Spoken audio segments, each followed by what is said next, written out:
Hi, welcome to Elephant in the Room. These are short adventures in geography, designed to make you think. The idea is, wherever you see this red stamp, I want you to stop and think about what we're doing. Let's just jump in, shall we? What is this picture showing us? Pause the video and take a good look. Well, it's about the use of fossil fuels, isn't it? It's about oil, gas and coal. And this strange plant has grown out of it, making electricity and industry and buildings and agriculture. It's manufacturing things like steel and cement and chemicals and transporting all this stuff about, using up more fossil fuels. So far, it's got through about a fifth of the fuel in the bucket at the bottom. The size of the blobs shows you how much carbon dioxide each part has been pushing into the atmosphere. So in a way, this is what humans look like in carbon. This is the modern world. So here's our first elephant. How sustainable do you think all this is? Can we just keep doing this? What makes it not sustainable? You might want to return to this picture when we get to the end. So today we're going to investigate climate change. But we're going to do it from the point of view of the carbon cycle, because that really helps us to put all the details and issues into some sort of context, to get some perspective. And then maybe we can make up our own minds about what's important and what isn't. The carbon cycle is one of the most fundamental things happening on planet Earth. Virtually everything that happens here happens inside the carbon cycle, including what humans are up to. So let's start by looking at how it works. First off, where is all the carbon? Well, on planet Earth, most of it is locked up in rocks. There's a little bit in the atmosphere as carbon dioxide or CO2.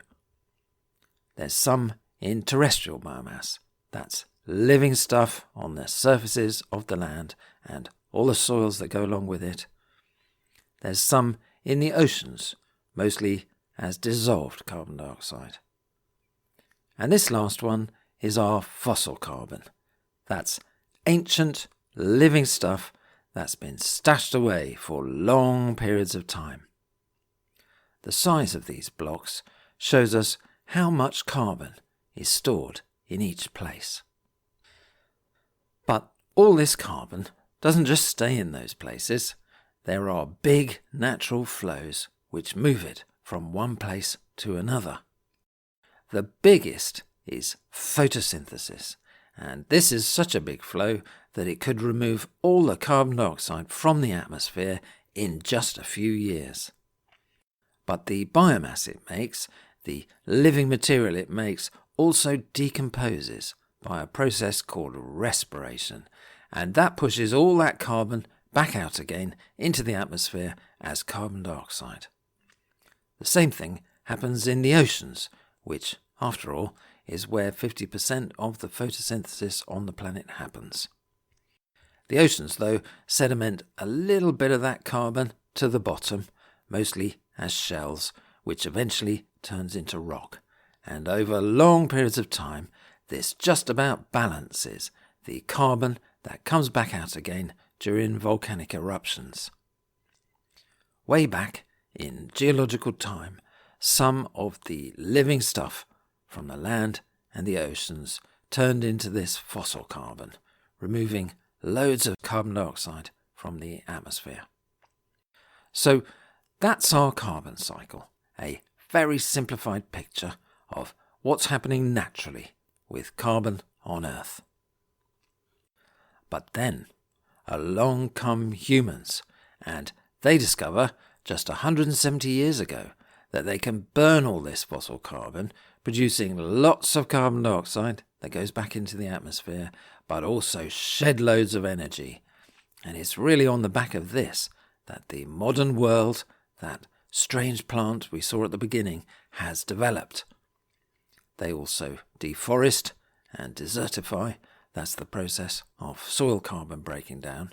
And all this adds carbon dioxide to the atmosphere, which accumulates very rapidly.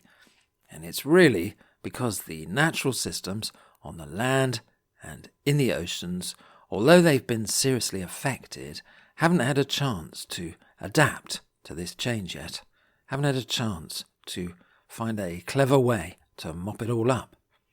So 60% of all the carbon dioxide humans have produced so far has been accumulating in the atmosphere. And all that carbon has increased the concentration of carbon dioxide in the atmosphere, almost doubling what it would naturally be, and this has increased the global average temperature by about 1 degree C via the greenhouse effect. That might not sound like much, but this warming isn't even. It's much more at the poles, and the oceans have absorbed the vast majority of the extra heat, so they've warmed as well. And all this has resulted in some scary climatic disruption and very significant loss of habitats and species.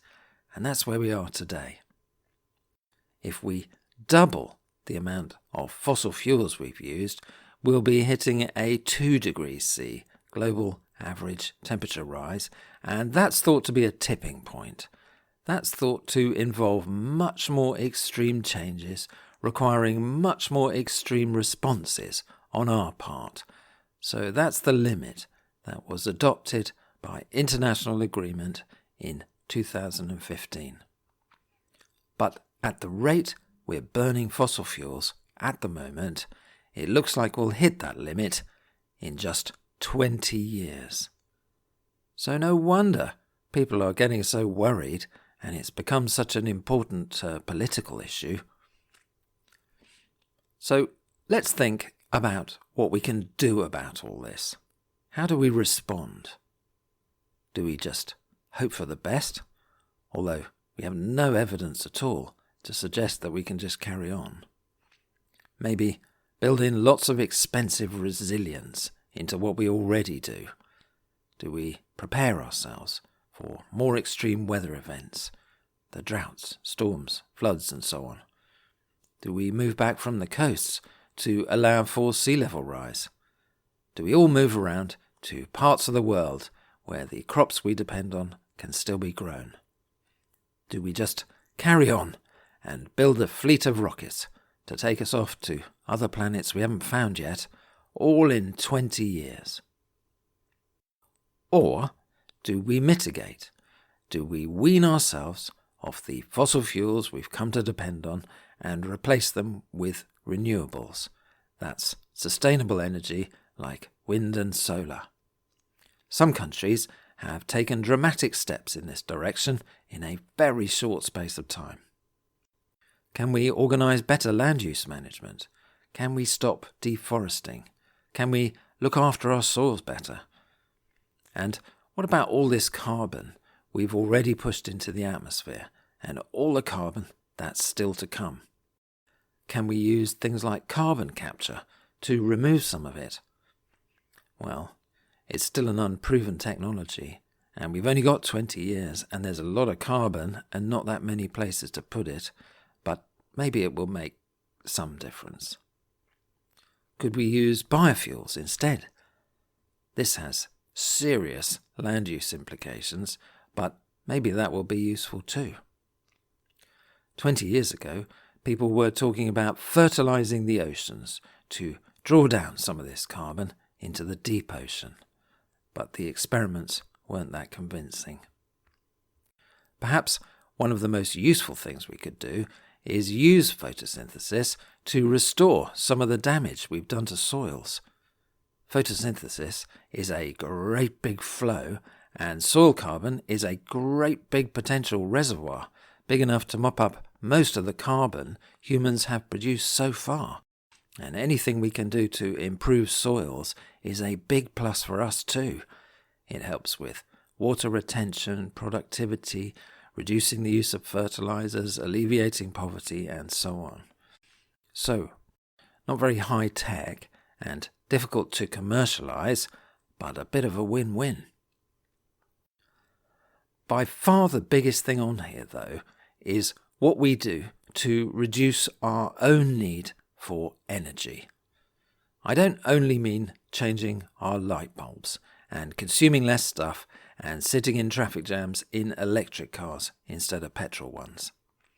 I mean those really fundamental changes in the way we do things, how we act collectively, what we saw in that picture at the beginning.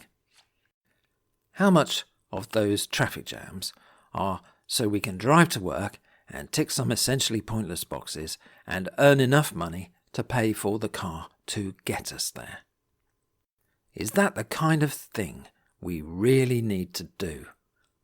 Are we really getting much out of all the carbon dioxide we're producing?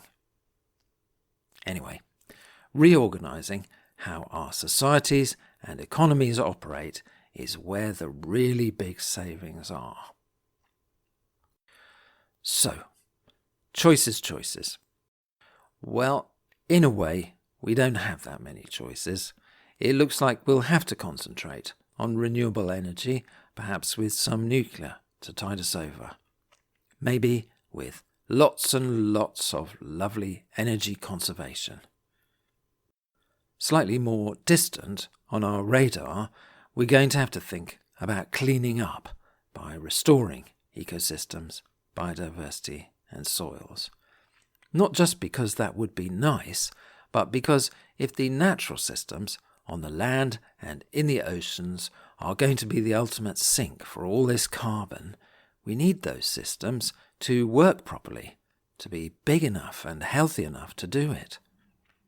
This is something we often think about and sometimes even do stuff about, but our own development still takes precedence, still very much our number one priority. And then there's the big one, the one that, even with just 20 years to go, we're still frantically trying to ignore. And that's how to reorganize ourselves. What are we going to do about our societies and economies? Is the way we do things now, that strange plant we saw at the beginning, the only way there is? Why is asking this difficult question at the bottom of our list instead of at the top? So maybe we need to see it as an opportunity and ask ourselves what the future could be like.